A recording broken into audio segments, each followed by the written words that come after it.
بسم اللہ الرحمن الرحیم۔ السلام علیکم ناظرین۔ نماز میں گدھے اور کتے کا سامنے سے گزرنا۔ سوال: ایک روایت کے مطابق عورت گدھا اور کتا سامنے سے گزر جائے تو نماز ٹوٹ جاتی ہے۔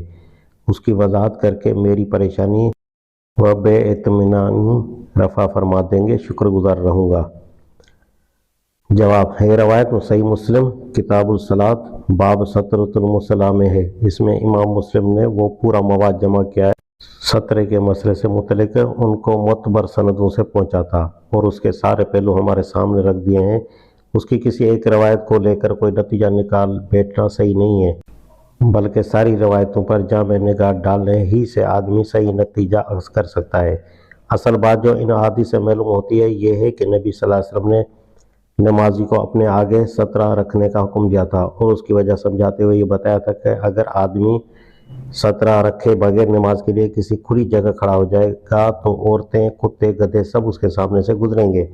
اس بات کو سن کر بعض لوگ اس مسئلے کو یوں بیان کرنے لگے کہ عورت، کتے اور گدھے کے گزرنے سے نماز قطع ہو جاتی ہے۔ یہ باتیں جب حضرت عائشہ رضی اللہ تعالیٰ عنہا کو پہنچی تو انہوں نے فرمایا، تو عورت بڑی بری جانور ہوئی، تم لوگوں نے تو ہم کو گدھوں اور کتوں کے برابر کر دیا۔ نبی صلی اللہ علیہ وسلم تو رات کو نماز پڑھتے تھے اور میں ان کے اور قبلے کے درمیان جنازے کی طرح پڑی ہوتی تھی۔